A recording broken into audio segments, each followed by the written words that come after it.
Теодор Герцен, почточу.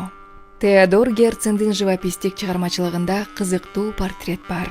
Анда сүрөтчү айыл почточусун чагылдырган. Интернет али пайда боло элек доордо айыл почточусунун аткарган иши социалдык жактан маанилүү, пайдалуу жана мартабалуу болгон. Анткени жаңы келген почтаны өлкөбүздүн алыста жайгашкан калктуу жерлерине жеткирүү оңой олтоң иш эмес эле. Сүрөтчү эмгекчинин портретин жаратуу менен жумушунун шарттарынын татаалдыгына карабастан жашоодон кумарланган мүнөзү менен маанайын так көрсөтүүгө жетишкен.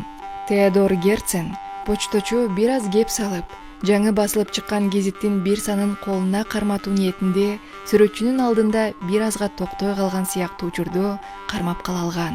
Иш дагы түстөр контрастында жазылган. Ары жагында ак, кар баскан тоолор, анын фонунда кара тору ат минген почточунун келбети жылуу түстөр менен сүрөттөлгөн. Ошонун артынан биз өз көңүлүбүздү полотнонун каарманына буруп, анын деталдуулугун жана өзүнүн айкындуулугу менен таңга салган фактурасын эң мыкты байкай алабыз.